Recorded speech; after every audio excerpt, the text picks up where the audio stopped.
একবার এক বড় বিজনেসম্যান চিন্তা করলো সে গ্রামে একটি ফ্যাক্টরি দিবে, যার জন্য সে তার গাড়ি নিয়ে গ্রামের দিকে রওনা হলো।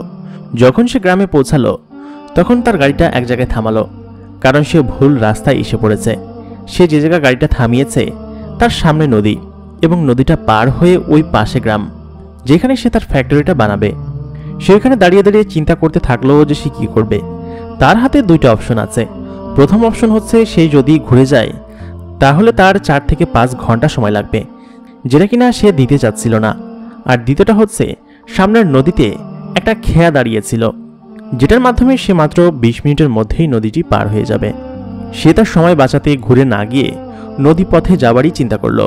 এরপর সে নদীর কাছে গিয়ে মাঝিকে জিজ্ঞেস করলো, ওই পাশে যাবে? মাঝি বলল, হ্যাঁ যাব, উঠে বসুন। তারপর ওই বড় বিজনেসম্যানটা মাঝির নৌকায় উঠে বসলো। নৌকা চলতে থাকলো।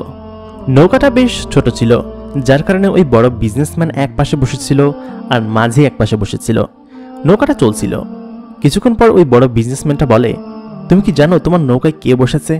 এরপর ওই গরিব মাঝি খুবই সরলতার সাথে জবাব দিল, না স্যার, আমি জানি না, আপনি কে? এরপর ওই বড় বিজনেসম্যান মাঝিকে বলল, আরে তুমি পত্রিকা পড়ো না? প্রায় 2-1 দিন পরপরই তো আমার ছবি পত্রিকায় ছাপে, তুমি আমাকে চিনো না? এরপর মাঝি বলল, আরে স্যার, আমি তো পড়ালেখাই জানি না, তাহলে পত্রিকা কিভাবে পড়ব? এরপর ওই বড় বিজনেসম্যান খুবই অহংকারের সাথে বলল, তুমি পড়ালেখা জানো না? তারপর মাঝি বলল, আমি যখন খুব ছোট ছিলাম তখন আমার বাবা মারা যায়, তখন পরিবারের হাল ধরার জন্য আমাকে কাজে নামতে হয়, কাজ করতে গিয়েই আমি পড়াশোনা করতে পারিনি। এটা শুনে ওই বিজনেসম্যানটা মাঝিকে উপহাস করে বলল, আর তুই পড়ালেখা জানিস না, এই জীবন দিয়ে তাহলে কি করবি? এমন জীবনযাপন করে লাভ কি? এই কথা শুনে মাঝিটার কিছুটা মন খারাপ হলো। সে চুপচাপ নৌকা চালাচ্ছিল। এর কিছুক্ষণ পর ওই বড় বিজনেসম্যানটা আবার বলল, এই যে সামনে যে জায়গাটা দেখতে পাচ্ছ না, কয়েকদিন পর এই জায়গায় বড় একটা ফ্যাক্টরি হবে। এখানে বড় ফ্যাক্টরির ব্র্যান্ডিং হবে এবং আমাদের কোম্পানির মিনারেল ওয়াটারের বোতল তৈরি হবে। এই কথা শুনে মাঝি কিছু বুঝলো না। তখন সে বলল, কি তৈরি হবে স্যার? তখন ওই বিজনেসম্যান একটু বিরক্ত হয়ে বলল, এখানে যে ফ্যাক্টরি হবে সেই ফ্যাক্টরিতে পানির বোতল বানানো হবে, যেটা তোদের গ্রামে বিক্রি হবে না, কিন্তু শহরে বিক্রি হবে। শহরের মানুষ এসব খায়। শহরে গিয়ে দেখিসনি দোকানে দোকানে পানির বোতল পাওয়া যায়, সেই পানির বোতলই এখানে তৈরি হবে। তারপর ওই মাঝিটা বলল, আরে স্যার, এইসব জিনিস আমি কিভাবে জানবো? আমি তো কোনোদিন শহরে যাইনি, এই গ্রামের বাইরে আমি কোনোদিন পা রাখিনি। এরপর ওই বড় বিজনেসম্যান হেসে বলল, আরে তুই এখন পর্যন্ত শহরেই যাসনি? তুই জানিস না শহরে কি আছে? তুই যদি শহরে না গিয়ে থাকিস তাহলে এরকম জীবন রেখে কি লাভ? বিজনেসম্যানের এই কথা শুনে মাঝির বেশ মন খারাপ হলো। সে চিন্তা করতে থাকলো যে আসলেই তার জীবন বৃথা, কারণ সে সব কিছুই দেখেনি। সে সব চিন্তা করছিলই, হঠাৎ তার নৌকা একটু কাত হয়ে পানি ঢোকা শুরু করে। বেশ খানিকটা পানি ঢুকে গিয়েছিল।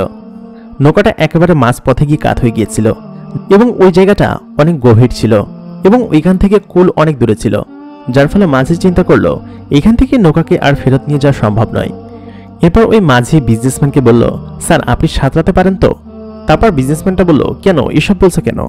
এরপর মাঝি বলল, নৌকা এখনই ডুবে যাবে, আমাদেরকে সাঁতরে পার হতে হবে। এরপর বিজনেসম্যান বলল, না, আমি সাঁতরাতে পারি না। এটা শুনে মাঝির বেশ হাসি আসলো এবং সে বলল, আরে স্যার, আপনি সাঁতরাতে পারেন না, এমন জীবন রেখে কি লাভ? এটা শোনার পরে ওই বিজনেসম্যান তার ভুল বুঝতে পারলো এবং সে মাঝির কাছে হাত জোর করে মিনতি করতে লাগলো, তুমি আমাকে বাঁচিয়ে নাও, তুমি যা চাইবে আমি তোমাকে তাই দেব। তখন মাঝিটা বলল, আরে স্যার, আপনি ভয় পাবেন না, আমি শুধু সাঁতরাতেই পারি না, আমি ডুবন্ত মানুষকে বাঁচাতেও পারি। আপনি আমাকে শুধু শক্ত করে ধরে রাখবেন, আমি আপনাকে কিছু হতে দিব না। এরপর ওই মাঝি শুধুমাত্র নিজের জীবনই বাঁচায়নি, বরং ওই বিজনেসম্যানের জীবন বাঁচিয়ে তাকে সেফলি কিনারায় পৌঁছে দেয়। এই ঘটনা থেকে আমরা খুব বড় একটি লেসন শিক্ষা পাই। আমাদের কখনো কাউকে ছোট করে দেখা উচিত নয়, কাউকে ছোট বলে হাসি তামাশা করতে নেই, কারণ আমরা জানি না কখন কাকে কিভাবে আমাদের প্রয়োজনে লেগে যাবে। সেজন্য আসুন চেষ্টা করি কাউকে ছোট করে না দেখতে। কোনো পেশাই ছোট নয়, সব পেশাকেই সম্মান করতে শিখুন, দেখবেন অনেক প্রশান্তি পাবেন।